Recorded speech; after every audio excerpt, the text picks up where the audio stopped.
Olá, mundo! Sejam todos muito bem-vindos ao Núcleo de Estudos Espíritas Casa do Caminho, aqui na cidade de Biena, na Suíça. Daremos continuidade ao nosso estudo da Gênese, capítulo 7º, Esboço Geológico da Terra, página 161. Presentes estão os nossos queridos e queridas Mário, Maria Helena. Oh, Maria Helena, que bom te ver depois de tanto tempo, minha irmã. Oh, lá, lá. Antônio, Marinete, Edilson, muitas vezes obrigada. Nós estamos conscientes de quanto às vezes é complicado por causa do nosso fuso horário, que são tão diferentes. Imagine, Mário lá, 2h11 da madrugada, e assim vai. Antônio, 13h11. Mas a vontade de nos unirmos, de aprendermos, nos motiva a seguirmos adiante. Sejam bem-vindos. Mário, você em especial, muitas vezes obrigada por ter aceito o convite. Mário, é conosco. Bem, então, uma boa tarde, um bom dia, uma boa noite para todos nós. Sejam todos bem-vindos. Lembrando, né, que o estudo é um estudo em conjunto. Eu estou aqui só para capitanear, digamos assim, né, puxar a fila. A gente está no capítulo sexto não, capítulo 7º, né, de A Gênese, os Milagres e as Predições segundo o Espiritismo, de Allan Kardec, cujo título é Esboço Geológico da Terra.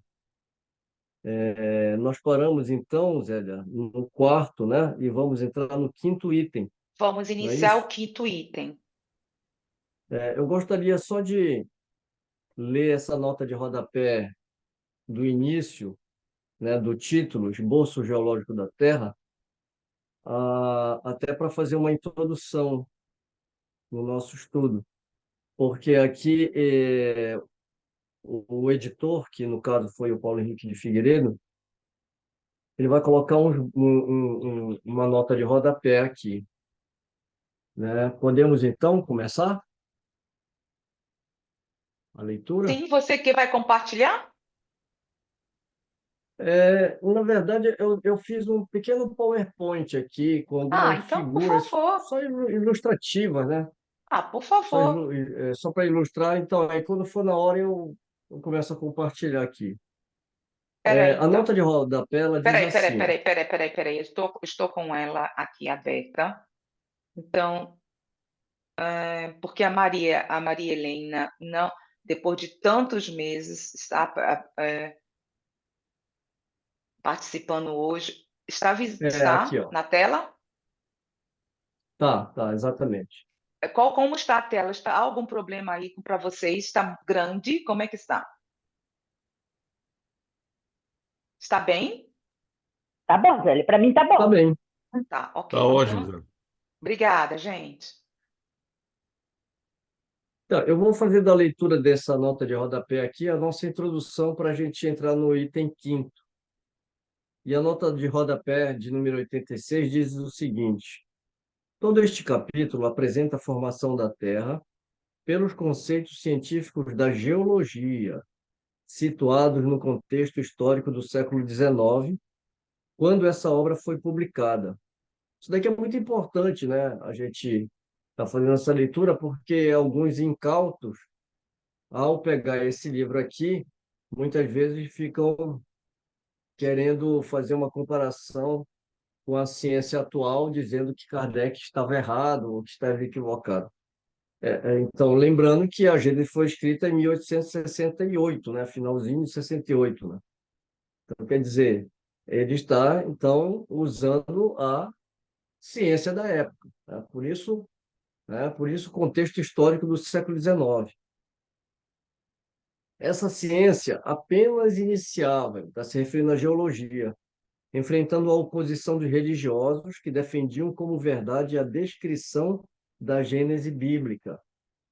Quer dizer, a igreja, ela trabalhou com as ideias dogmáticas até o ponto que não existia uma ciência que trouxesse elementos que,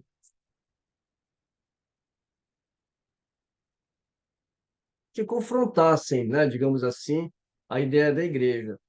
Lembrando, né, que todo um período que vários cientistas trouxeram, como Galileu Galilei, e outros tantos nomes, né, como Giordano Bruno, quando trouxeram ideias também que confrontavam a igreja, a gente sabe qual era o processo daquela época, né? Havia uma Inquisição, uma Santa Inquisição, havia uma acusação, depois tinha um processo, esse processo normalmente levava as pessoas, primeiro, para que ela se retratasse. Caso isso não acontecesse, era fogueira na certa, né? Então, já no século XIX, esse tipo de atitude pela igreja já era uma atitude, digamos assim, meio antipática, já não estavam mais fazendo esse tipo de processo, né? Já no século XIX. Mas eles combateram o quanto eles puderam, né? Então, quando a geologia ela traz essas teorias que vai chocar com a descrição da Gênese, a igreja realmente fez uma forte oposição. E ele continua: preparar e enriquecer o conhecimento de seu leitor contemporâneo para essa transição foi o objetivo de Allan Kardec. Nesse sentido, numa revista de divulgação científica de 1850, ao tratar de geologia, essa questão foi apresentada. Abre aspas. Daqui é o que está nesse artigo, né? De, de uma revista de divulgação científica de 1850, que diz assim: as primeiras hipóteses emitidas sobre a origem, o progresso físico da Terra, foram quase inteiramente ditadas por um sentimento religioso, pela necessidade de subordinar as explicações físicas da geologia à palavra inviolável, à letra rigorosa das Divinas Escrituras. No primeiro livro do Pentateuco, Gênesis, vem narrada a formação da Terra aos 6 dias chamados da criação. A tradição divina passou durante séculos escudada pela autoridade infalível da Igreja. Os sábios, dentro daqueles limites estreitíssimos, criaram sistemas com que se explicava a formação da Terra por um modo abrupto, instantâneo. A essas teorias exclusivas, subordinando a ciência aos limites de tempo que as letras divinas pareciam circunscrever, sucedeu uma doutrina mais ampla, mais racional e que traduz mais logicamente os fatos observados, fecha aspas. Essa revista da qual que o editor estava se referindo, né, Divulgação Científica de 1850, é a chamada Revista Popular, editada em Lisboa pela Imprensa Nacional de 1850. Então, essa nota de rodapé serve como uma introdução para o início do nosso estudo aqui, né? E que já estamos no quinto. Justamente para a gente não cair exatamente nesse erro de querer tentar fazer comparações. Aliás, a comparação até deve ser feita, né? Mas não deve cair no erro de criticar o Kardec como se ele estivesse, né, equivocado usando a ciência de hoje. A gente cairia no chamado anacronismo, que é tentar ler a história, né, do passado com base no conhecimento atual. Então, a gente tem que olhar e entender que Kardec escreveu isso dentro da mais rigorosa estudo e pesquisa da época dele. E para a gente ver, apesar da geologia ela estar ainda no seu início, a gente vê que não erraram tanto assim, né? Porque conforme a gente vai estudando, a gente vai pegando alguns dados, pode estar, lógico que a gente tem muito mais aprofundamento, não só com a geologia, a paleontologia e outras ciências também desenvolvidas de critérios e de análise, de pesquisas laboratoriais, enfim, né? Toda uma parafernália, né, de instrumentação que hoje a gente tem, nem se compara com o do passado, né? Mas a gente vê que muitas ideias não estavam tão equivocadas assim. Até aqui está tudo bem? Eu acho muito Alguém interessante, quer... sabe, Mário, estarmos sempre, aliás, nos nossos estudos, estar relembrando isso. Porque aqui já foi dito, já foi conversado, trazido, que há um problema muito, assim, às vezes, muito complicado no nosso país de origem, no que se refere a um Kardec, com discriminação de etnias e etc. e tal. Então, algumas pessoas pensam, incluso diz que existe o racismo. Então, isso que você fez, retornando, esclarecendo, é de muita importância, né? Porque se nós observarmos na época a frenologia, que isso pegou muito, e eu não sabia, foi me dito, eu não sei se foi pelo Beto, eu acho que foi pelo Beto, que existe alguns livros explicando atualmente no nosso país de origem, e se coloca a nota de rodapé, falando sobre que era, no caso, a ciência da época, que não tem nada a ver com racismo. Inclusive, se nós observarmos nos livros, eu acho que foi no que é o Espiritismo, que nós já estudamos, uma nota explicativa. E também na Revista Espírita, dependendo da edição. Não sei se vocês observaram, né? Mas, infelizmente, né, o que ocorre é o que eu acabei de falar aqui. Nem todo mundo, quando vai fazer um estudo, se aprofunda, né, e muitas vezes esquece de olhar justamente para esse fato que eu acabei de falar com relação ao anacronismo, né, essa palavra meio esquisita, né?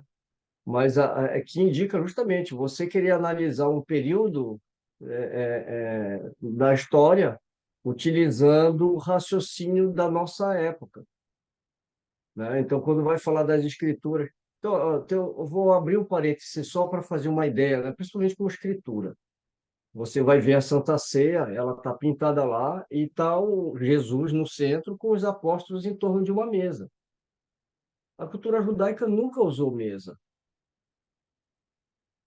não é verdade? Eles não usavam mesa, não existia mesa, né? Existia um outro tipo eu agora esqueci o nome se alguém souber e lembrar aí, me fale.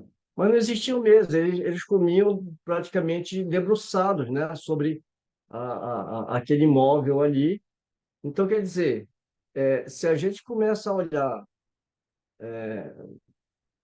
para a história sem nos cercar de determinadas ferramentas para a gente entender, a gente não vai entender. Porque, ó, quando a gente pega Kardec, por exemplo, Kardec ele vai estar trazendo os ensinamentos dos espíritos. Quais são os ensinamentos dos espíritos? Basicamente sobre a moral, e a moral autônoma, que vai falar de um Deus justo, né, de amor, de caridade. É totalmente contrário com o Kardec racista que as pessoas insistem em ler. Então, o primeiro ponto para a gente começar a desconfiar, digamos que a gente não conhecesse Kardec, né? E começasse a ler a obra dele, lógico que ia ver que há uma coisa estranha. E aí o que a pessoa deveria fazer? Exatamente o trabalho histórico, né? Porque Kardec, ele não podia, em momento nenhum, falar e tirar uma teoria da cabeça dele. Ele não poderia inventar. Então ele teria que trabalhar com a ciência da época. Então a gente costuma falar, né, que a primeira fase do espiritismo foi a filosofia. E depois a ciência vai dando a lógica e a confirmação do que a filosofia vem trazendo como pensamento, né? Então, ele não pode trazer nada que não seja de acordo com a ciência, ele vai trabalhar ali com a ciência. Então, é uma coisa só da gente ficar mais, digamos assim, mais esperto, né, com relação a esses estudos. E realmente não são todo mundo que tem, não é todo mundo que tem esse cuidado. E realmente você colocou agora, tem muitos livros que já estão vindo, né, com essas explicações de tanto que o pessoal insiste, né, em querer falar que Kardec era racista. Isso foi parar nos tribunais lá no Brasil, né? Isso foi parar nos tribunais e quiseram que a FEB, né, inclusive foi um processo movido contra a FEB para que ela alterasse o livro dos médiuns. E se eu Mas não me isso nós estamos engano, falando de algumas décadas atrás, sobre a FEB.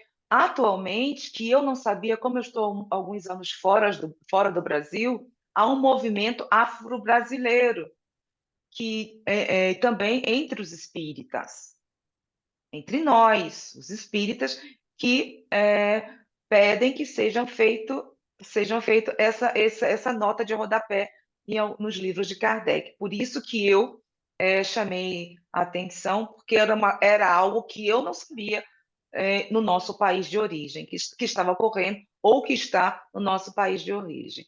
Mas isso aí, eu acho que tudo é questão de observar, analisar e não ficar nos detendo com isso, né? Como você está aqui, eu estou chamando a atenção, porque houve esse comentário aqui, não foi só uma vez, para que seja esclarecido pela a nota, terceira, quarta ou a quinta vez, né?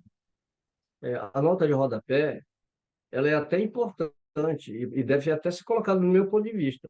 O que não pode fazer é mexer a obra, né? Você não pode alterar a obra, né? Mas isso daí também é como eu falei, é uma questão apenas de entendimento, né? Porque isso já foi explicado, como eu falei, isso foi parar nos tribunais e os argumentos que foram colocados lá diante de um juiz foram aceitos justamente porque tem lógica na explicação, né? Mas não é, como você falou, não é o foco, né, do nosso estudo fazer a dissertação sobre o caso do racismo aí, né? Vamos voltar aqui para Gênesis Mas aqui. esclarecer quando houver necessidade. Isso é imprescindível, por isso que nós estamos aqui, né? Como você bem iniciou com essa nota de rodapé, então aproveitamos. Obrigada, Mari. Ótimo. É isso mesmo, é isso mesmo. Vamos lá então, vamos lá para o quinto item.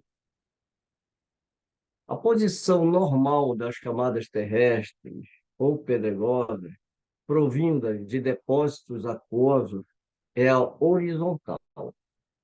Logo que se vêem essas imensas planícies que se estendem às vezes a perder de uma horizontalidade perfeita, unidas como se tivessem sido niveladas por rolos, ou esses fundos de vale também planos, como a superfície de um lago, pode-se estar certo de que, em uma época mais ou menos recuada, esses lugares estiveram por longo tempo cobertos por águas tranquilas que, ao se retirarem, deixaram a seco as terras que haviam sido depositadas durante sua permanência. Após a retirada das águas, essas terras se cobriram de vegetação. Se no lugar de terras férteis, limosas, argilosas ou arenosas, próprias para assimilar os princípios nutritivos, as águas somente tivessem depositado saibros silicosos sem agregação, haveriam planícies arenosas e áridas, que constituem as charnecas e os desertos. Os depósitos que deixaram as inundações parciais e os que formam os aterros nas embocaduras dos rios podem nos dar uma pequena ideia disso.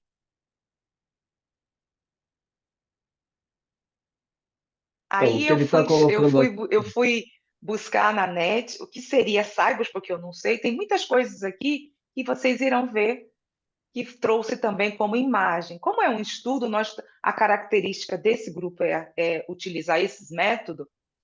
Eu fui buscar, veja só, é tipo uma areia, então o saibro fino, o saibro grosso. Tá? Aqui. Pronto. O que mais que tem? Bom, só isso. Essas chárnegas, não sei onde foi parar, eu esqueci. Deixa eu ver se está aqui. Não, eu esqueci de trazer. Isso aí também já. E aqui, como nós estamos, para quem Aquele, não sabe, quem irá assistir, a areia misturada com argila, areia grossa dos rios, o saibro.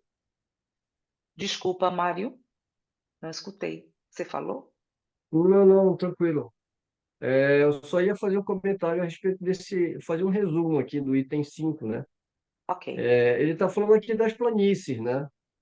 Então, quer dizer, o que ele está colocando aqui, falando sobre a formação das planícies, é que ele coloca, né? Normalmente, teria água nesse local, né?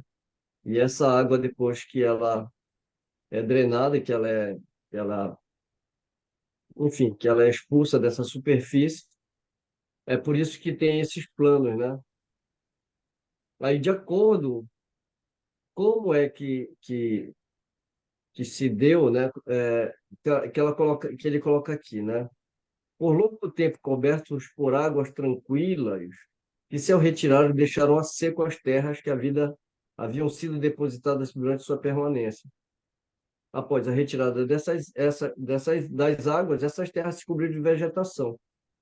Então, aqui é muito dependendo do que aconteceu logo depois, né? Então, quer dizer, se no lugar de terras férteis, né, próprios para assimilar os princípios nutritivos, as águas somente tivessem depositado essa argila, lógico que não teria vegetação nenhuma, né? Então, você tem um grande árido, né? E quando ele fala de charneca, charneca, né, que fala, sabe é tipo aquela vegetação de deserto mesmo, né? Com cactos ou aquelas vegetações bem rasteiras, né? E pobres, né? Não há uma variedade de flora, né?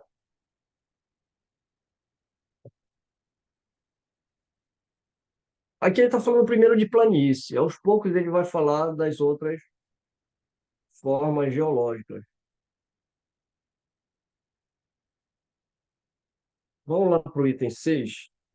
Ainda que vamos lá para 6. Ainda que a horizontalidade seja a posição normal e a mais geral das formações aquosas, vê-se frequentemente grandes extensões nos países montanhosos de rochas duras, cuja natureza indica terem sido formadas pelas águas, numa posição inclinada e por vezes vertical. Ora, como a partir das leis de equilíbrio dos líquidos e da gravidade, os depósitos aquosos só se podem formar em planos horizontais, atentando que os que se põem sobre planos inclinados são arrastados nos baixios pelas correntes e o próprio peso. Fica evidente que esses depósitos devem ter sido soerguidos por uma força qualquer após sua solidificação ou transformação em pedra. Ele está falando aqui justamente, né? Quer dizer, como é que a gente vê essas formações, né, inclinadas, né, como uma montanha, né, um monte? Se os resíduos característicos são de lugares que tinham água, né? Como ele coloca aqui, né? Você até grifou aqui, né? Perfeitamente horizontal.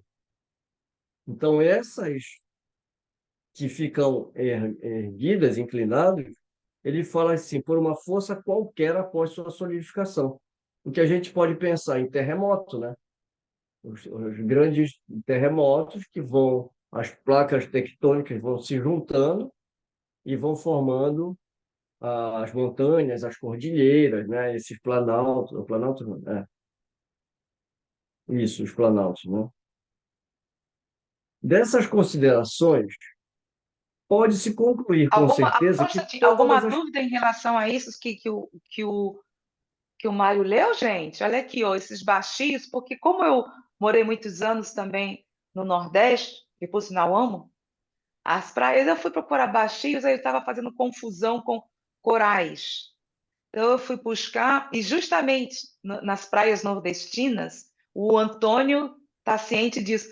Vemos muito isso. Lá a gente chama de corais. Aí hoje eu aprendi, quando estava lendo, estudando, eu falei assim: olha, não tem nada a ver o que eu estava pensando com que isso. Eles chamam justamente essa parte aqui, tanto quando aparece dessa forma, como essa aqui, como bastios. E eu vi, e nós vimos isso muito, se vê muito no Nordeste. Não é isso, Antônio? Bom, alguma coisa a mais aqui para falar, gente? Tá tudo muito quietinho? Alguma coisa, Antônio? Tá tudo certo aí? Alguém caiu? Não, né? Tá tudo Não, Antônio certo? só está quietinho. Então tá, vamos lá então. Deixa, é, deixa a gente encerrar esse parágrafo aqui, que eu queria mostrar umas figuras, se bem que é meio repetido aqui, né? Mas vamos lá. Dessas considerações, pode-se concluir, com certeza, que todas as camadas petrificadas que provêm de depósitos aquosos de uma posição perfeitamente horizontal foram formadas na sequência dos séculos por águas tranquilas, e que todas as vezes que ela tem uma posição inclinada, o solo esteve abalado, deslocado posteriormente por convulsões generalizadas ou parciais mais ou menos consideráveis. É o que a gente estava falando agora há pouco, né? Zé, eu posso compartilhar a tela aqui? Por favor.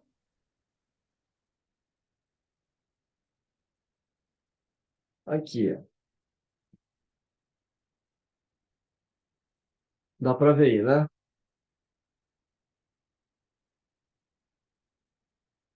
Vocês conseguem ver?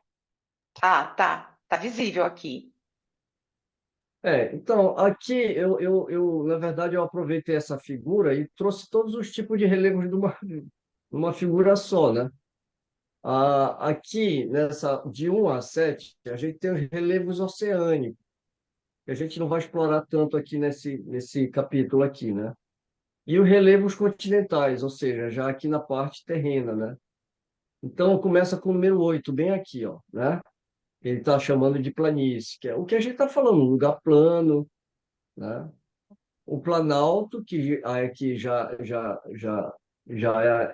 é a parte do solo erguida, né? Depressões, aqui você vê, né? Uma depressão, serra e finalmente a cordilheira. Então, a gente está falando aqui justamente dos abalos sísmicos, né?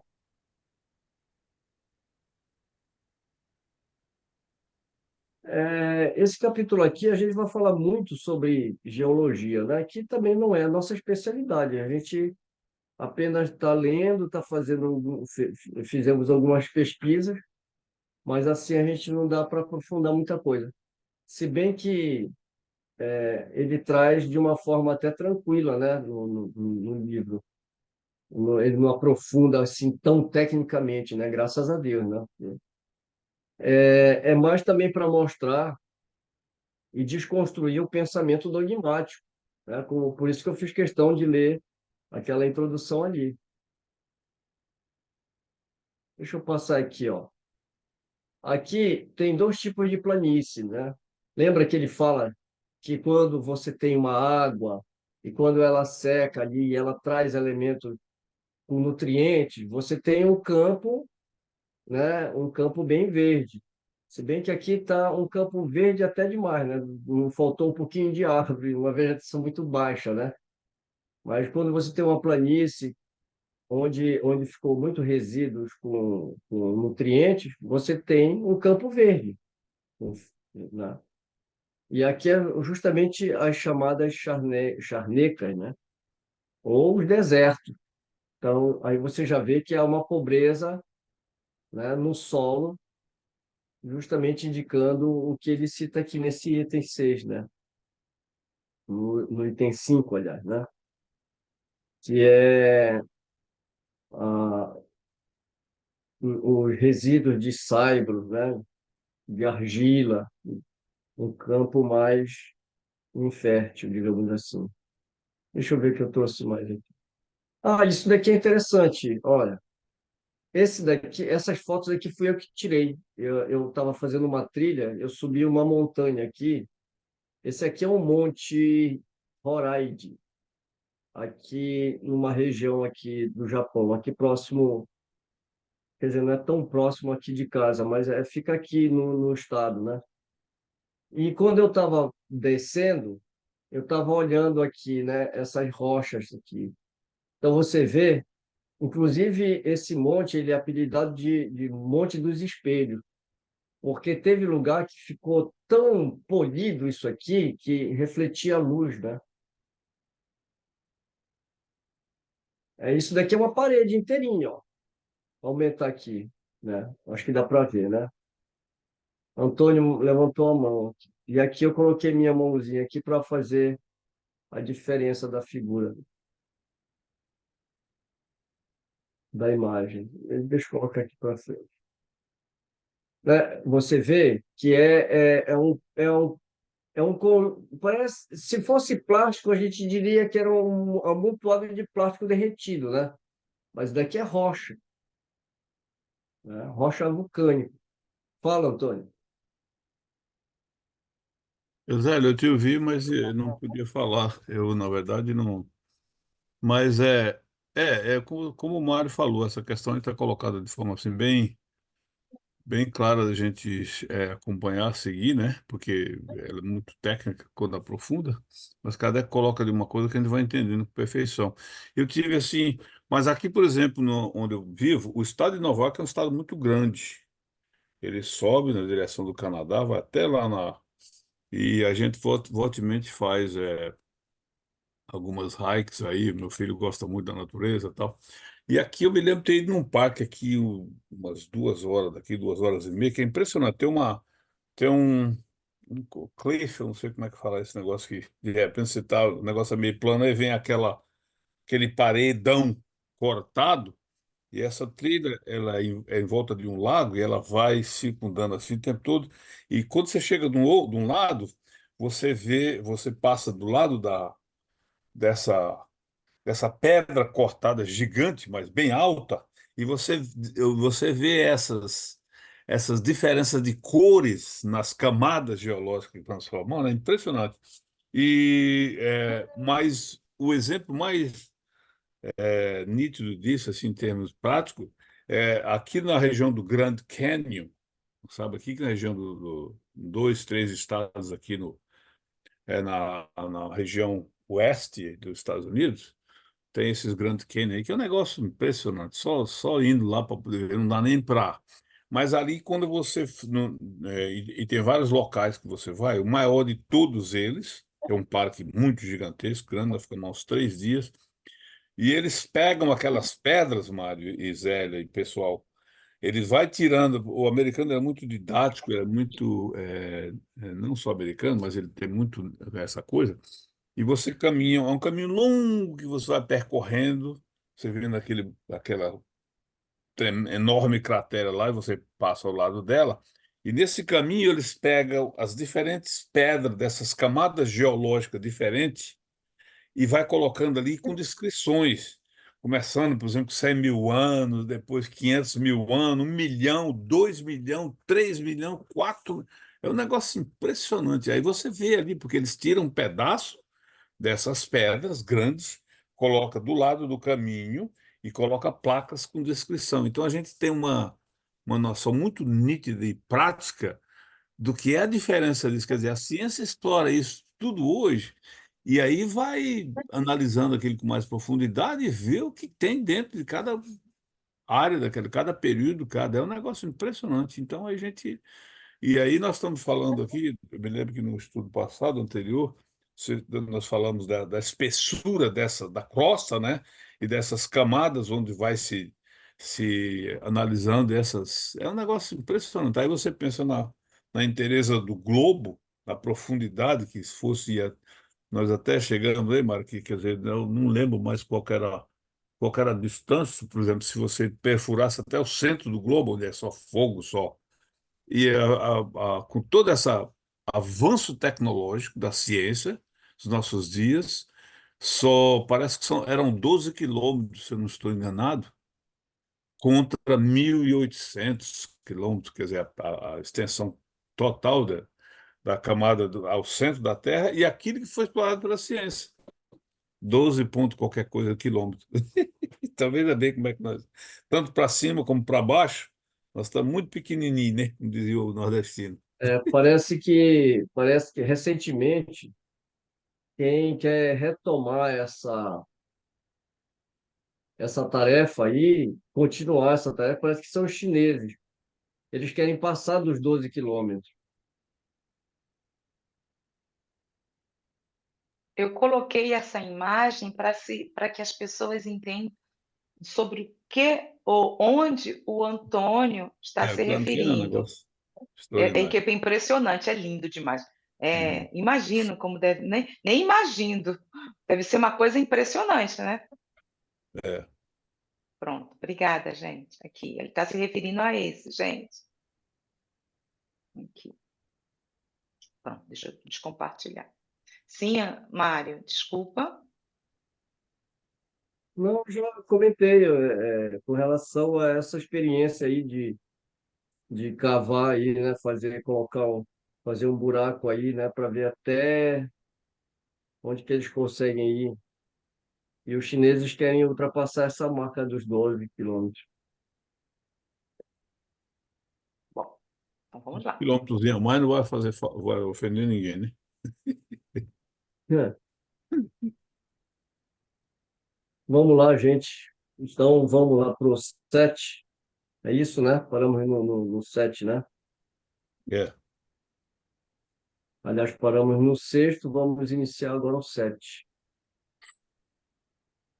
Item 7.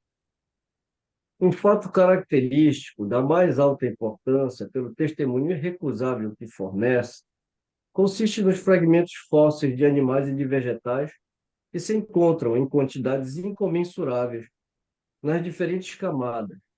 E como esses fragmentos se encontram mesmo nas pedras mais duras, torna-se necessário concluir que a existência desses seres é anterior à formação das respectivas pedras.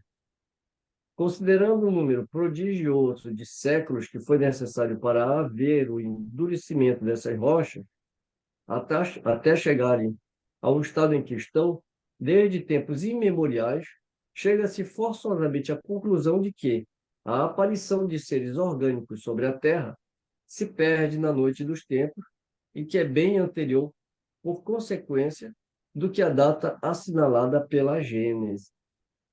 Nota de rodapé número 87. Fóssil, do latim fossilis, derivado de fossa, cova, e de fodere, cavar, cavar a terra. Na geologia, essa palavra é usada para designar corpos ou restos de corpos orgânicos pertencentes a seres que viveram antes das épocas históricas. Por extensão, também se fala das propriedades minerais que revelam traços da presença de seres organizados, como impressões deixadas por plantas ou animais. A palavra fóssil, cujo significado é mais geral, substituiu o termo petrificação, que só se aplicava a corpos transformados em pedra pela infiltração de materiais siliciosos ou calcários em tecidos orgânicos. Todas as petrificações são necessariamente fósseis, mas nem todos os fósseis são petrificações. É que ficou claro, né? Eles utilizavam, né, É a continuação, viu, a Mário? palavra. Sim, sim, Obrigada. Porque eu não tinha ok. percebido, não, quando eu estava estudando. Quando eu estava Ah, estudando aqui, eu não Os percebi. Eu disse, objetos, mas está faltando alguma coisa. Obrigada. os objetos que são cobertos por uma camada pedregosa, quando submersos em certas águas carregadas de substâncias calcárias, não são propriamente petrificações, mais simples incrustações. Quanto aos monumentos, às inscrições e aos objetos da fabricação humana, pertencem ao domínio da arqueologia. Então, aqui ele está separando, né, uma ciência da outra aqui, né? Porque os fósseis é um ramo, né, de estudo da geologia, né? Que estuda a Terra, a formação da Terra, né? E quando ele coloca aqui arqueologia, que é o estudo dos povos, né? O estudo da humanidade em si. Por isso que ele faz essa separação aqui. E a gente lembra, né, que também tem a paleontologia. Então, são essas ciências que vão fazer esses estudos, né?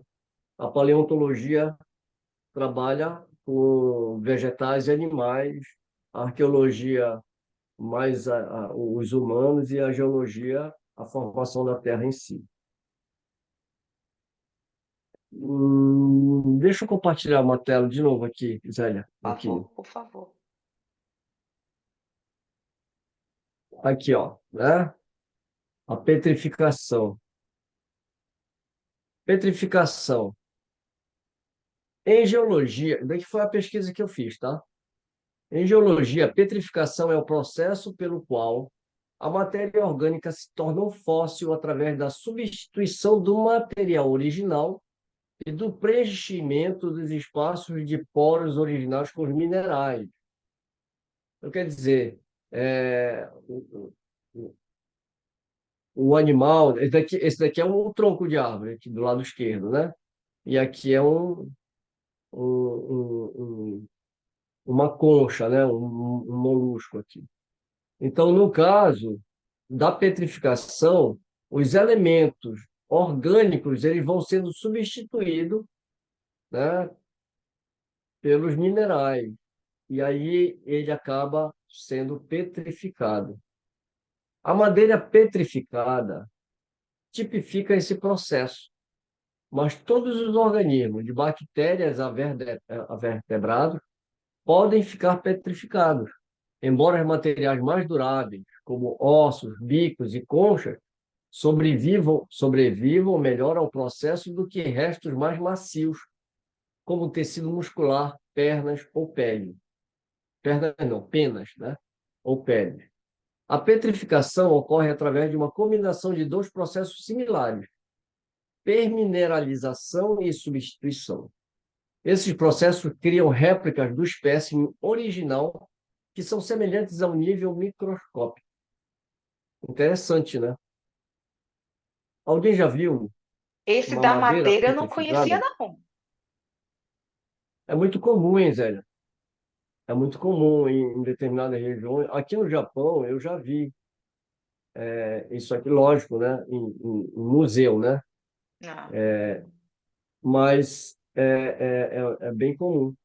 tá. De animal tem bastante, né? Mas Principalmente tem essas bastante. conchas, né? Uhum. Porque elas são mais fáceis, né, de serem petrificadas, que nem ele coloca aqui, uma pena, por exemplo, né? Um tecido muscular, ele é muito mais difícil de fazer essa troca, né, dos minerais para ele ficar petrificado, né? Que beleza, hein, Mário? Essa da É, beleza, as cores que ficam, que você tirou essa imagem, que coisa maravilhosa. Olha, é olha só, bonito, né? Olha, olha né? que E, maravilha. e olha que ainda não é uma foto bem nítida, né? Uhum, Mas ela uhum, fica, né? É porque aqui virou pedra, né? Então fica uhum. bem legal, né? Fica bem bonito. Muito lindo. Vocês assistiam Pica-Pau quando vocês Sim, eram mais eu era novos? fanática pelo pica-pau. E agora, quando eu vejo Você os lembra que não pica-pazinhos tinha, aqui na, hein? nas árvores, agora eu entendo. É. Porque a primeira vez que eu vi um pica-pau na minha vida foi aqui. Foi. Aí eu estava Então, escutando, eu estava caminhando, escutando toque, toque, toque, toque. Assim, que danada é isso? Aí quando eu fui ver, era um era no Pica-Pau. pica-pau. Então, eu lembro de um episódio do Pica-Pau, né? Que ele foi numa floresta lá e ele deu uma bicada lá e ele começou a se queixar, né? Porque era uma dessas aqui, ó. Era Fósseis. uma árvore Ah, tá. petrificada. Eu lembrei do Pica-Pau. Olha essas Muito lembranças da bom. gente, né? Ah, e como é Pois gostoso, é. hein, Mário? Olha aí. Ah, que lindo Ó, esse também. Olha aí. Esse da aqui madeira também, me aqui, encanta. aqui No também é comecinho, madeira, sabe, Mário? né? Oh lá lá.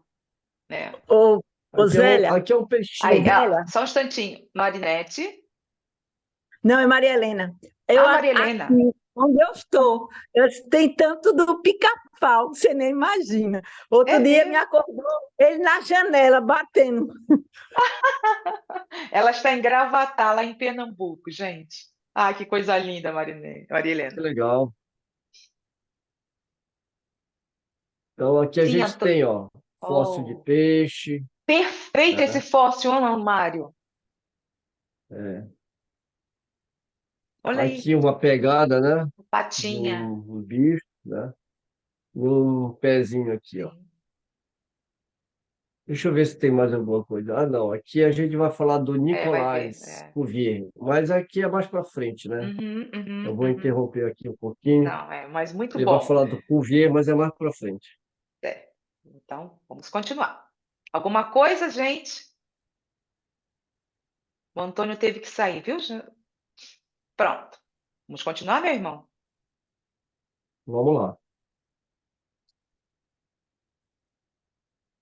Você quer colocar o PowerPoint ou eu sigo? Ah, não, coloca a leitura. Vamos ler o item oitavo.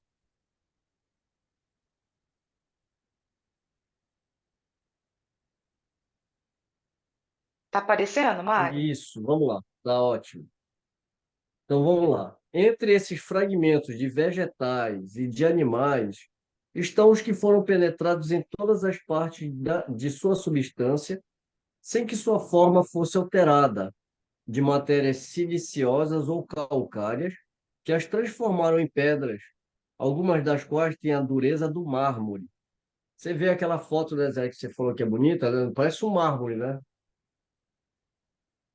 E eu não São as sabia o que que era um petrificações. silício. Eu fui buscar aqui, porque eu não entendia. Aqui, ó. Tá vendo? Aqui, ó, Mário. Eu não sabia. Então, assim, como nós estamos. Hum, Olha aí, olha só, em natura. Coisa linda. Deixa eu só um instantinho, Mário. Eu vou. uhum. Como eu não conhecia, e esses estudos estão servindo assim. Terminou, Mário, para mim, o oitavo, porque eu posso compartilhar. Eu fui buscar no site, eu Não, achei muito não interessante. terminamos, não terminamos, mas Então vamos pode terminar e compartilhar, podemos fica tranquilo. passar o que eu para poder mostrar aqui, que eu fui buscar no Ah, tá site. ótimo, tá ótimo. É, vamos lá, vamos lá. Então ele fala Espera aí, assim, só um ó, instantinho aqui. Aqui, é, paramos aqui, Mário. é, são as petrificações propriamente ditas, né? Essas que ele fala que tem a dureza do mármore, né? Outros foram simplesmente envolvidos por matéria no estado pastoso. Encontram-se intactos e alguns inteiros nas pedras mais duras.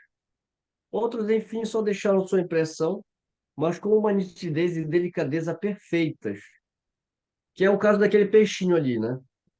No interior de certas pedras encontram-se até a impressão de passos com a forma do pé, dos dedos e das garras, reconhecendo-se qual espécie de animal elas pertenciam. E aí, fim do item 8 e se você quiser, já fique à vontade para passar. Sim, porque eu fui buscar, eu acho que é interessante, porque nem todos têm a obrigação de Uhum. saberem, né? O que é um silício, o que é um calcário. Ah, então, eu fui buscar só um instante para ver onde é o mais. Está visível na tela? Uhum. Sim, Ah, eu fui, já o silício aí. o silício, aí eu fui buscar no site para saber no que era usado. Então, o silício é um dos elementos mais abundantes, isso me surpreendeu, Mar. Um dos elementos mais abundantes da crosta terrestre, muito usado na indústria de eletrônico. Isso aqui me surpreendeu. Eu não sabia disso. Mas você lembra, você nunca ouviu falar do Vale do Silício? Não. Que Aonde é é isso? aquela região lá dos Estados Unidos onde está as grandes empresas de computação, né? A Ah, tá. Google, né? A Microsoft, que Hum. é chamado lá do Vale do Silício justamente por causa disso, né? Uau, tá vendo? Então, deixa eu ver qual é o mais importante aqui. Vou buscar. Porque tem aqui, eu fui buscar calcário. Não. Então, a silícia, o que eu achei interessante também sobre como eu gosto muito de praia, amo praia. Então, eles têm explicando como a água, e como nós estamos nos referindo aqui, a presença do silício na água e como se torna turva. Fui buscar também num site específico sobre isso. Mas vamos por etapas. O silício é um elemento químico pertencente ao grupo 14 da tabela periódica. É um elemento considerado como semimetal, pois reúne propriedades tanto dos metais quanto dos ametais, embora algumas tabelas periódicas o classifiquem como um ametal. Destaca-se pela sua semicondutibilidade e pelo seu estado de oxidação, igual a mais, ou plus, não é mais, isso é plus é em alemão, 4. Eu queria aqui, se como você falou, o silício pode ser aplicado em diversas áreas da indústria, principalmente no campo dos eletrônicos, além de ser o principal constituinte do vidro, da cerâmica, do cimento e também do silicone. Talvez por isso o nome, né? Silício, silicone. Então, Né? O saibro já conversamos, eu acho. Aqui tem o silício ainda. E ele fala sobre a sílica pode causar sílica. sílica pode causar turbidez na água e servir de indicador para avaliar a quantidade de descarga sólida, assim como estudos realizados em reservatórios. Ele diz aqui, chefe, no Baixo São Francisco, lá no Brasil. Aí ele vai falando, contabiliza o total, ele diz aqui o número, que está aqui. E era isso que eu queria mostrar. E sobre o calcário, que ele falou matérias siliciosas ou calcárias, lá no item 8º. Para que serve o calcário? Isso uma me surpreendeu. O calcário é uma rocha sedimentar, constituída principalmente do carbonato de cálcio. Ele é utilizado com diferentes fins por variadas indústrias. No caso da agrícola, serve para corrigir a acidez do solo e, com isso, trazer diversos outros impactos positivos para o cultivo. Aí tem aqui, ó, as pedrinhas, a imagem. Calcário é uma rocha sedimentar composta predominantemente por calcita, carbonato de cálcio, e dolimita, carbonato de cálcio e magnésio. Aí tem aqui as siglas. Aqui. A formação dos calcários ocorre principalmente através da decomposição ou precipitação natural de carbonatos em ambientes marinhos, que você mostrou, eu acho, rasos, tendo origem clássica, química ou biogênica. É comumente composto de minúsculos fósseis, fragmentos de conchas e outros detritos fossilizados. Algumas variedades de cálcio têm um grão extremamente fino. E ele diz onde foi a que apareceu. E, olha, as rochas calcárias constituem cerca de 4% de toda a crosta terrestre e pode ser encontrada em todos os continentes. Os depósitos de calcário variam de idade, presentes desde a pré-cambriano, há mais de 540 milhões de anos, até o Holoceno, cerca de 11,65 mil anos. O carbonato de cálcio apresenta inúmeras aplicações para a nossa sociedade, sendo um material de extrema importância na mineração. Por isso, dentre a gama de rochas carbonáticas, Os calcários, aquelas com maior proporção de carbonato de cálcio, são as que apresentam maior valor agregado. Então, ele vem dizendo, as principais aplicações do calcário são materiais de construção, construção civil, bloco, cimento e cal, rochas ornamentais, produtos de alimentos, esse aqui, refino de açúcar, isso eu não sabia também não. Eu não sabia que para se refinar açúcar se colocava isso. Você sabia, mano? Usa o cal, né? Mas aí eu não tinha, pensei que fosse um outro elemento. Fluxantes e fundentes na siderúrgica, matéria-prima para as indústrias de vidro, a purificação do ar, isso também me chamou a atenção, tratamento de esgotos, corretivos de acidez de solos na agricultura, pastas de dente, fabricação de papéis, plásticos, tintas, cerâmicas e outros. Então você vê que trazendo para os nossos dias, como é interessante, como fica interessante também o nosso estudo, como havíamos realmente conversado desde o início, né?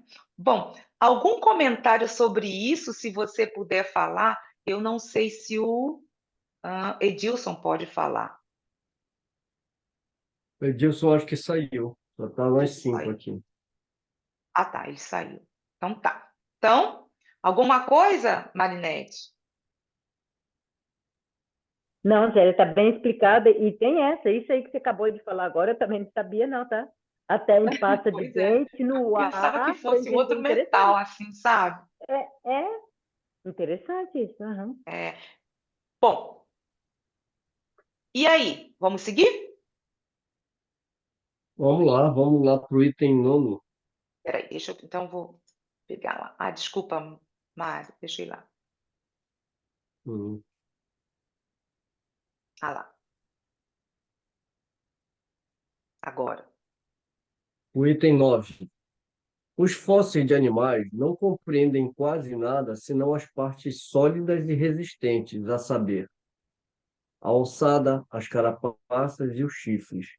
É porque, é como ele estava explicando, né? Nem sempre, né, com um fóssil você vai achar inteiro, porque tem pedaços do corpo que realmente não resiste, como penas, pele, aquelas coisas que, né, a gente estava falando, membranas. Então, por vezes, são esqueletos completos. Na maioria das vezes, são apenas partes destacadas, mas é fácil reconhecer a procedência. Na inspeção de uma mandíbula, de um dente, vê-se logo se ela pertence a um animal herbívoro ou carnívoro. É lógico, né, que pelo tamanho do dente, né, a gente vai ver as mandíbulas dos animais carnívoros, os dentes são muito mais, são maiores e são muito mais afiados do que no coelho, por exemplo, né, um tigre e um coelho, né? Como todas as partes do animal têm uma correlação necessária, a forma da cabeça, de uma omoplata, de um osso de perna, de um pé, é suficiente para determinar a estatura, a forma geral, o gênero da vida do animal. Aí tem uma nota de rodapé aqui. Mas antes de ir para a nota de rodapé, eu quero lembrar que desde o tempo de Galileu e Galilei se estuda justamente a proporção, né, das coisas, né? A gente vai ver que a proporção do ser humano, por exemplo, né? A distância de um osso para o outro, matematicamente, né? Ele tem uma proporção, né? Então, é o que ele está falando aqui. Se você consegue detectar, se você tem um pedaço do osso, você consegue definir a altura e assim a forma, né? E a nota de rodapé vai colocar justamente o ponto sobre o estudioso aqui no caso, né? Você Da quer, vamos época. ler agora ou que vai terminar o item para lermos na roda do rodapé? Nota de rodapé. O que você prefere, Mário? Eu vou ler a nota de rodapé, Aqui. que ele vai. O ponto para o qual Georges Cuvier. Já está falando do rodapé aí? Tá, Tá né? aqui, né? O ponto para o qual Georges Cuvier elevou a ciência paleontológica permite que ele, frequentemente, a partir de um único osso, possa determinar o gênero, a espécie, a aparência de um animal, seus hábitos e até mesmo reconstruí-lo completamente. Então, aqui ele está falando justamente sobre a técnica, né, do Cuvier, que ele já fazia isso, né? Voltando lá para A a Terezinha Terezinha conseguiu, conseguiu tá entrar, mostra. entrando.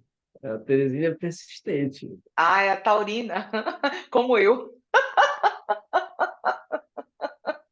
Bom, deixa eu... Ô, Mari, você Brincadeiras estava à falando, parte. Oi?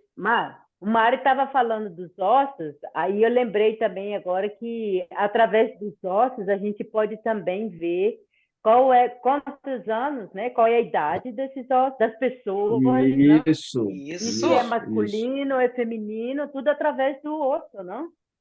exatamente. Mas é isso mesmo. É a Marinette que está falando, né? É a É. Marinette.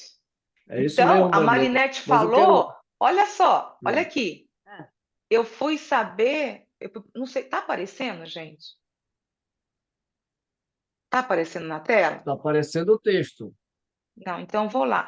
Como a Marinette deu a deixa, Mari, se você me permitir, eu fui buscar, Né? fiquei Fique à vontade. curiosa para saber qual foi o fóssil mais antigo. E eu vou, olha aqui, esse é o fóssil mais antigo que, pelo menos está na revista, esta Galileu, É um trilobita, Dickinsonia, isso? pardon? Oi? Não, não. Não, pode continuar. É um gênero de fósseis do período Ediacarano de 558 milhões de anos atrás. Aí tem essa foto é da Austrian National University. E ele é o mais, bom, pelo menos é considerado o mais antigo. E os cientistas confirmaram que uma forma oval incomum, encontrada bem preservada na Rússia, é o mais antigo fóssil de animal já descoberto. A ossada A ossada continha fragmento de colesterol em seu interior, indicando que ela pertenceu a um dos primeiros bichos da Terra.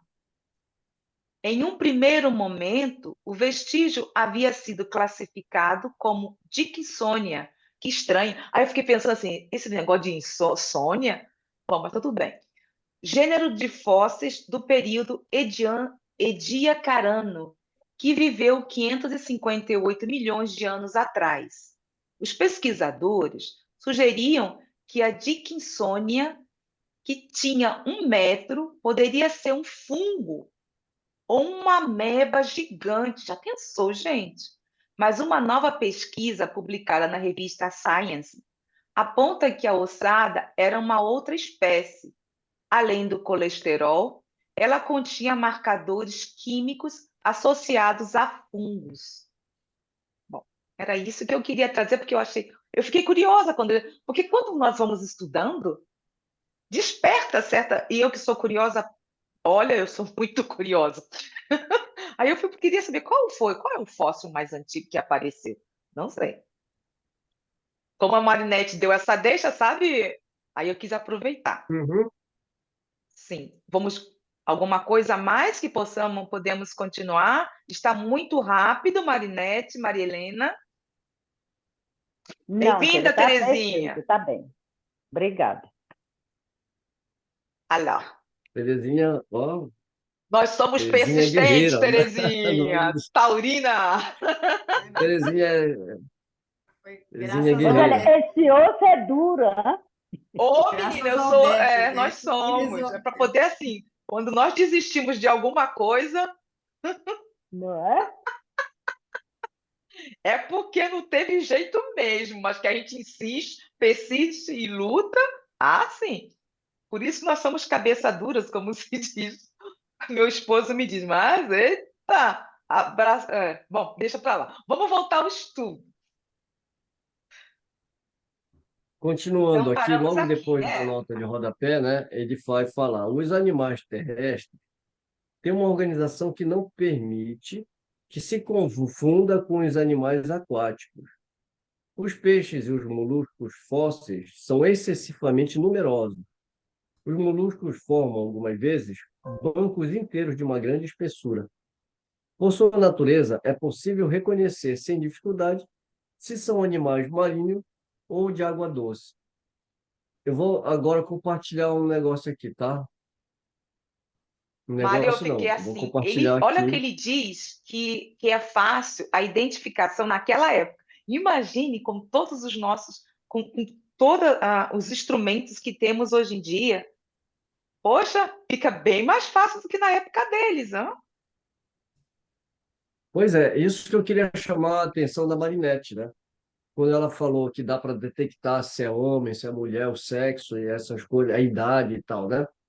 Só que lembrando, né, Marinette, que o Kardec, a gente está lá em 69, né? 68, né? E o Kardec vai se referir justamente ao Cuvier. O nome deles sempre são grandes, né? Jean, Leopold, Nicolas, Frederic Cuvier. Então ele falou o ponto para o qual Georges Cuvier, né, elevou a ciência paleontológica, ou seja, ele está dizendo que como ele foi um grande estudioso, ele chegou ao ponto de conseguir identificar perfeitamente a partir de pequenos pedaços, né, de fósseis. Aqui são duas fotos, porque quando eu fiz a pesquisa, eu encontrei ele assim mais novinho e ele aqui um pouquinho mais, né? Aí eu digo, vou trazer as duas fotinhas aqui, que se alguém encontrar, pode pensar que é diferente, mas é o mesmo cara, né? É, mas se nota pelo Só está em narizinho dele, momentos né, não, meu diferentes. irmão? Oi? Se nota pelo narizinho dele, né? É, o nariz não mudou nada, mas o Os cabelo, ele ossos. mudou de cabelo, né? Ele ficou um pouquinho mais maduro aqui, mas o nariz não engana. E ele era conhecido como Georges Cuvier. Ele foi um naturalista e zoologista francês da primeira metade do século XIX. É por vezes chamado de pai da paleontologia. Foi uma figura central na investigação sobre história natural na sua época. Comparou fósseis com animais vivos, estabelecendo a anatomia comparada como um método de conhecimento dos seres vivos. Então, a gente vê aqui que ele nasceu, né, já no século XVIII, né, e desencarnou no século XIX, 1769, e faleceu em 1832, né? Ele chegou, né, a ser o contemporâneo de Kardec ainda, né? Então, ele já era bem destacado. Até hoje ele é uma referência, né? Mas é como a Marinette falou e você também, né, Zé, colocou. Imagina agora a tecnologia que a Pois gente é. tem, muito mais avançada para detectar. E não só a tecnologia, não só o conhecimento, né, mas a própria instrumentação que nós temos hoje, né? Os microscópios, enfim, né? Hoje a gente tem uma infinidade de coisas. Deixa eu ver se eu coloquei mais alguma coisa. Ah, Ah, as aqui, pedrinhas. as pedrinhas. Tudo bem, eu vou parar de compartilhar. Vamos voltar para o texto. Então, peraí, deixa eu ir lá. Alguém quer comentar mais uma coisinha aqui? A Terezinha talvez queira, já que ela entrou, estudou alguma coisa, estamos no item nono, Terezinha. Não, não, eu A gente encerrou vou o só nono. acompanhar, só vou acompanhar vocês esse finalzinho aqui para ver onde vai parar. Depois eu vou assistir pelo YouTube, tá? Tá. Então, ok. Zé, vê o tempo aí também para a gente, né? Tem mais o Não, quê? estamos Mais uns 10 minutos? 20 e 19 aqui. São 10 minutos. Então, mais uns 10 minutinhos. Dá para ler, Uhum. então, mais um ou dois itens aqui. Talvez, deixa eu ver como é que está no item 10. Tá curto, podemos finalizar o item 10º. O que que você acha, meu irmão? Mário? Tudo bem, vamos lá. E não é tão Vamos ler aqui. complicado, não. Não, esse capítulo, na verdade, ele é tranquilo no sentido de que a gente não vai fazer muitas reflexões e muitos embates, né? Porque é mais coisa já da ciência Hum, estabelecida. A única coisa que a gente tem aqui é que são coisas que a gente não está acostumado a discutir, né? Então a gente está aprendendo bastante coisa nova aqui também, né? E eu acho que bom é trazer Ah, sempre para os dias atuais, que há necessidade. Algumas coisas seria interessante. né? Bom, O item 10 vai falar justamente daquelas pedrinhas lá, mas que é, eu ia mostrar, mas você tem aqui também, né? Aqui, ó, do ladinho. é. Ele vai falar os calhaus roliços, que em certos locais constituem rochas poderosas, são um índice inequívoco de sua origem. Eles são arredondados como os seixos da borda do mar, sinal certamente do atrito a que foram submetidos pelo efeito das águas. Os sítios onde se encontram enterrados em massas consideráveis têm sido incontestavelmente ocupados pelo oceano ou por águas violentamente agitadas. Mas você sabe que também tem esses calhaus roliços aí, também tem no Rio, né? Você sabe que, como eu sou lá de Belém, a gente ia ali para Altamira, né? Já Altamira já entrando ali na Amazônia. Eu ficava fascinado quando eu ia para a beira do rio, porque era uma pedra mais bonita que a outra, né? Da beira do rio. Que ela ficava tão polida assim que parecia que tinha passado verniz quando você tira da água, sabe? Deixa secar, né? Fica muito bonito aquelas pedras, né? E aqui, Mário, Bem, como hum, aqui, Mário, como aqui, eu acho muito interessante, como eu moro em Biel, o Lago de Biel é muito conhecido internacionalmente. Então fala, a praia de Biel. Aí quando eu cheguei, eu não entendia que praia era essa. E era o Lago de praia de Biel, rio, né? o Rio. Menina, aí foi a É o primeira rio, vez né? que eu fui. É é um lago. Ao lado. E é grande. Aí eu fui, e por sinal, água fria, Marinette entende aí, nossa. Eu fui lá botar os meus pés, primeiro já me queimou Roseli, é as, só para ver. É só para ver. as pedrinhas. Não, não, Marinette, nós sabemos, É, porque a não, praia daqui é essa, são os lagos, são os rios. E as pedrinhas que tem justamente essas. Aqui é típico para as mães, a Marinette é mãe, comprarem até o protetor, o protetor, eu não sei como é que se chama, Virrais das de Chua, Marinette, como é que se chama esse, o sapato, não, mas eu não sei se é sandália, é um sapato aquilo, para se Ah, coloca aqui a para gente proteger os aqui pés. aqui a gente compra também quando a gente vai na beira do rio, né? A gente também compra aquelas chinelinhas, É é um fechado, aqui é tênisinho, né? fechado, aqui é fechado. É um tênisinho emborrachado, né? Para você não machucar o pé, né? É isso, né, que você está falando? Ele é emborrachado, é como se fosse tipo um sapatinho.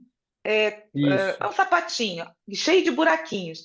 Então eu não sabia, mas então você vê, quando eu fui estudar, assim, nossa senhora, aí que eu estou estudando, e a nossa realidade. Muito bom. E sem contar também com as pedras, que são maravilhosas, o Mário. Aí também deve ter cada uma que é mais maravilhosa do que outra. A Aqui tem cinza é bastante muito. rio, bastante. Aqui também é bem legal. Eu gosto muito, sabe, de fazer. Olha, me chama para ir para um shopping, eu vou.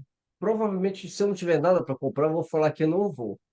Mas se você me chamar para andar, para ir para o meio do mato, ou para praia, ou para rio, é comigo.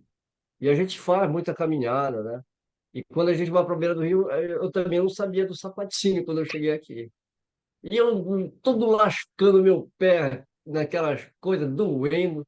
E aí eu vi todo mundo com aquele sapatinho de lá. Aí eu comprei, Por isso que eu Aí bem trouxe isso, legal. porque eu quero todo mundo lá. E as crianças, então, cada um que é mais bonitinho do que o outro, você vai tá. Aí eu fui entender o porquê. Fui entender porque aqui, verão, a praia é o lago e tem as piscinas, tem a piscina natural daqui, né? Tem duas, cada uma mais bonita do que a outra. E o que eu acho interessante para quem irá assistir o vídeo posteriormente, é que nós estamos na piscina, que tem a piscina pública, não, se bem que a pública, bom, deixa para lá. Então, tem as piscinas, que você vai estar tá lá sentado, tomando solzinho, aí vem os patinhos. Quando você começa a abrir para poder lanchar, de repente está voando o patinho, nhon, e ele vem até, sabe, até a pessoa e pedindo. Eu acho isso muito, muito bom. E todo mundo, assim, não tem nenhum. É algo natural. Vem os patinhos, ele pede, e cada um quer mais interessante do que o outro. E ninguém pega os patinhos para poder matá-los e fazer assadinho deles, né, não? Respeitam, porque tem os cisnes, tem os Ei, patinhos. ei, ei, ei, Zélia, deixa eu compartilhar aqui Pá. o sapatinho. Aí, Isso. ó. Não Aham. é? Esse é o nosso, Essa o que eu é tenho. sapatilha, né? É O sapatilha, que eu tenho sapatilha. é Ah, a tem um monte de emborrachado. tipo, na verdade, É. né? Ah, A esse é emborrachada japonês. tem um Olha monte de como é que esse tipo. japonês é atual. Não sei se aí na Alemanha é assim, Marinette. É assim? Não, Zélio, o O nosso nosso também também é assim. é de plástico. Isso. Emborrachado mesmo, viu, Mário? É, É É. emborrachado com os os buraquinhos. buraquinhos, né? Aham. É que, Uhum. na verdade, tem muito, muito tipo também. Eu peguei o primeiro que apareceu aqui na Ah, internet, aqui mas nós tem só temos bastante um tipo. tipo, variedade. Como aqui é muito clássico, a Europa. Então, eu achei muito interessante. A primeira vez que eu fui ver numa piscina aqui, quando veio de perto o patinho andando assim, eu ria tanto. Eu ria tanto, porque para mim é algo. Foi a primeira vez que eu vi na minha vida um patinho vir pedindo comida. E você não pode dar. Mas vou fazer o quê? O bichinho tá lá e vem lá naquele jeitinho dele dançando. Ai, ai. Bom, meu irmão, vamos terminar. Eu acho que Vamos, a gente para aqui, vamos aí a parar, gente deixa, finalizar. né, O o item, nosso o próximo item estudo, décimo então, dia primeiro 11, é data, na página cento item e 11. sessenta e dois do livro físico. É Pronto. a minha primeira edição, né? Então é cento e É sessenta e um sete. 67. A minha é um 67, a minha. Tá A tudo primeira certo, mas edição a primeira edição vai ser sempre só. Aqui É no o item 11, né? A partir é do item 11. 15. Tá. Para quem estiver com esse aqui, é o 162. essa é E a já saiu a, segunda, né? já tá Segunda aí a edição, né? terceira, né, gente? Eu acho que já saiu até a quarta, se eu não me engano, hein? Eu Eu acho não que sei sim, se o dizer. Lucas me disse já. Bom, meu irmão, alguma consideração a deixar? Porque o Mário, quando tem, falou assim, gente, vocês gostariam de deixar alguma consideração para finalizar o estudo? Então agora eu vou copiar do Mário. Ah, não, e aí eu vou copiar do pessoal. Eu só quero agradecer pela oportunidade, né? E que, né, verdadeiramente é isso. Quero agradecer. Eu só peço desculpa porque eu não tenho sido tão presente ultimamente, por conta das mudanças que a gente está fazendo aqui no nosso grupo também, né? Mas é sempre uma alegria, Zélia e todos vocês, né, Terezinha? E reforçando de novo, né? Esses capítulos aqui, a gente tem que tomar cuidado para a gente não misturar, né? 1868, ciência da época do século, né? No século XVIII, tentar misturar com a nossa ciência atual. Agora, fazer esse comparativo e é uma oportunidade também da gente abrir, como a Zélia falou, né? Para aprender bastante coisa que a gente tem no dia a dia, né, Zélia? A gente vai vendo bastante coisa interessante aqui. Mas é isso. Então, deixar para Obrigada. vocês também as suas considerações aí. Mas aqui, aqui a consideração se fala logo. Quando alguém tiver que falar, vai e fala. Não é isso, Terezinha? Como a Terezinha, a Marinete que está, deixa eu ver quem está, a Marinete, a Terezinha, o Beto. Alguma coisa a mais, gente? Não? Então, até a próxima semana, daremos continuidade. Merci beaucoup, Mário. Tchau. Arigatou gozaimashita. Tchau. Tchau, Mário. Obrigado. Tchau. Eu terminar aqui.